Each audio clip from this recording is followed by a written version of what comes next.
Donald Trump is making a comeback, at least in terms of fundraising. And here to talk with me about that is Anthony Scaramucci, founder of Skybridge Capital and a Trump advisor. Anthony, thanks for stopping by. We always enjoy having you. I appreciate being here. Donald Trump started out with a big fundraising disadvantage. He has been catching up, but he doesn't seem to be capturing a lot of the big money yet. That's some of the money you and some of your people are trying to grab and get that into super PACs and things like that. How is that going, and is he going to be able to pull down a lot of big money? Yeah, well, I mean, I'll try to be as clinical and as objective as possible. I think it would be unfair to say that because we really only started in the middle of June, the fundraising. And so we could argue whether that was a good strategy or not. So if you think about where we are 2 months later, I think it's pretty encouraging. Steve Mnuchin, who became the finance chair, never did it before, posted a $51 million in June, an $82 million number in July.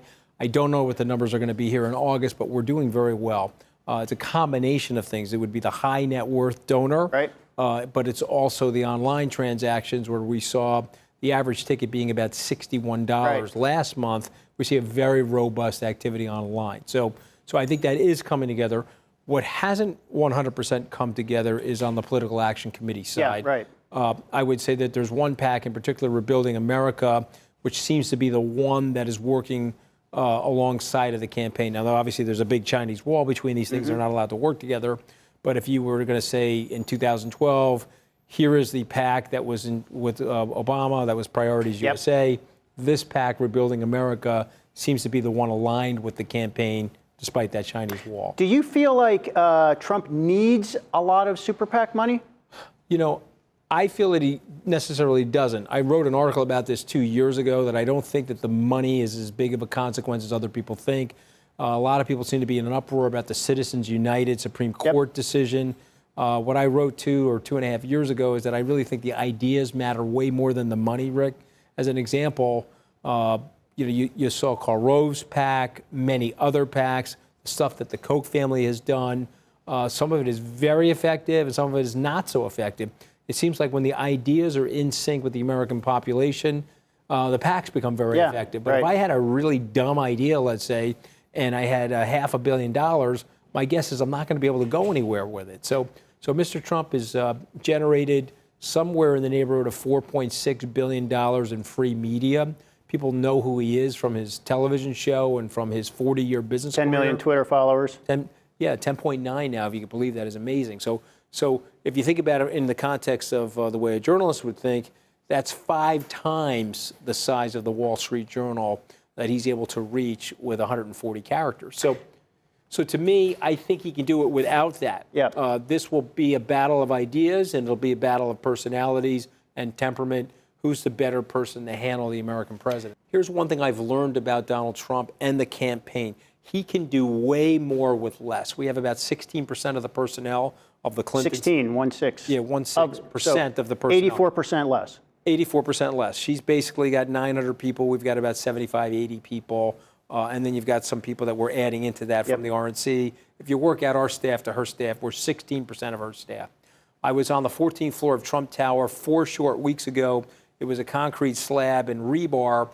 Today, it is a very well-built, finally appointed Class A office space for a campaign. Can you put us in the mind, so to speak, of a wealthy Wall Street donor?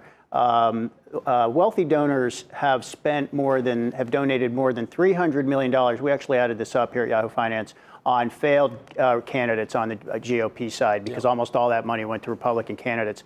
Are donors just getting fed up Some of that money was my money, by the way. So well, I mean, are donors just getting fed up, putting this money into losing efforts? Maybe, but I doubt it. I think at the end of the day, there's seduction and some level of intoxication to the political process. And what donors like, frankly, is the opportunity to have access to and conversations with the potential candidates, whether they're governors, senators, people in the House, or the American presidency. And so I think it's fun for people, but I also think that they want to have a say or they want to have a window on the inside, or what our friend Lin-Manuel Miranda would say, I want to be in the room where it happened. The Hamilton, the musical. Yeah, the Hamilton, the musical. And so what I would say to you is that if you're going to donate to these campaigns, it's a lot like venture capital. It's very binary. And there's only going to be one person that wins the presidency. There might be 25 people that run.